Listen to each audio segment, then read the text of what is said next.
اس نے مجھے آنکھ دی ہے، یہ آنکھ ایسی چیز ہے کہ مفت مل گئی ہے ہمیں، نہ ہمیں اس کے لیے کوئی پیسے خرچ کرنے پڑے، نہ ہمیں کوئی محنت کرنی پڑی، اللہ تعالیٰ نے عطا فرما دی، اور اس کے نتیجے میں ہم ساری دنیا کے لوگوں کو دیکھتے ہیں، اچھے مناظر دیکھتے ہیں، ایسے مناظر دیکھتے ہیں جو دل کو خوش کرنے والے ہیں۔ قدر ساری زندگی اس واسطے کہ مفت مل، اگر خدا نہ خواستہ کسی آدمی کی بصارت دیکھنے کی طاقت زائل ہونے لگے تو آپ سوچو کہ وہ اس کا کیا حال ہوگا۔ وہ اگر یہ چاہے گا کہ میں اپنی ساری دولت لٹا دوں لیکن کسی طرح میری بینائی واپس آ جائے، اتنی بڑی نعمت۔ اور جو لوگ جانتے ہیں علم الابدان، وہ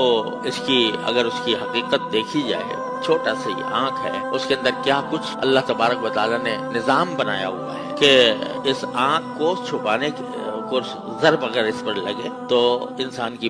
بینائی جاتی رہے، تو اس کے لیے محافظ پیدا کرتی ہے، یہ محافظ ہے، یہ ہڈیاں اس کی حفاظت کر رہی ہیں کہ اگر چوٹ لگے گی تو پہلے ان ہڈیوں پہ لگے گی، آنکھ پہ نہیں جائے گی۔ اور اگر آنکھ کے اوپر کوئی اندر بھی چلا جائے تو یہ پلکیں رکھی ہوئی ہیں اللہ تعالیٰ نے گرد و غبار صاف کرنے کے لیے، حسن بھی ہے آنکھ کا اور اس کو محفوظ رکھنے کا بھی اللہ تبارک و تعالیٰ نے راستہ بنایا کہ میں چنانچہ جب اگر فرض کرو یہ پلکیں ختم ہو جائیں تو بینائی میں بھی نقص آ جاتا ہے، اور وہ روک بھی نہیں کر سکتی کسی ذرات کے اندر جانے سے، ایسی جگہ اس کو بنا، اور پھر اس کے اندر یہ نظام رکھا کہ خود کار نظام ہے، آٹومیٹک، کہ جب آدمی اگر فرض کرو دن کی روشنی میں ہے یا کسی بھی روشنی میں ہے تو اس وقت جو آنکھ ہے وہ نسبتاً پھیلتی ہے، اور اگر اندھیرے میں جائے تو سکڑتی ہے۔ سکڑنے کے نتیجہ یہ ہے کہ اندھیرے میں تھوڑی دیر تک کچھ نظر نہیں آ رہا ہوتا، تھوڑی دیر کے بعد پھر کچھ نہ کچھ نظر آنے لگتا ہے، وہ اس عمل کا نتیجہ۔ تو مجھے ایک ڈاکٹر نے بتایا تھا، جو آنکھ کے ڈاکٹر ہیں، کہ آنکھ کی امراض کے بھی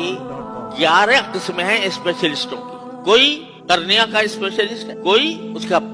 پردے کا اسپیشلسٹ ہے، کوئی کسی چیز، 11 قسمیں ہیں جس کے اوپر اسپیشلائز کیا لوگوں نے۔ اور یہ جو میں بتا رہا ہوں کہ آنکھ کے سکڑنے اور پھیلنے، پتلی کے پھیلنے اور سکڑنے کا جو عمل ہے، اس کے اندر جو اللہ نے رگیں رکھے چھوٹی چھوٹی وہ اس عرصے میں پھیلنے اور سکڑنے میں 7 میل کا فاصلہ طے کرتی ہیں، 7 میل کا فاصلہ طے کرتی ہیں۔ تو ہر لمحے جب آپ روشنی میں جائیں گے تو آنکھیں خود بخود 7 میل کا فاصلہ کر کے آپ کے مناسب فضا پیدا کر، آپ کسی اندھیرے میں جائیں گے تو اتنا فاصلہ طے کر کے وہ آپ کے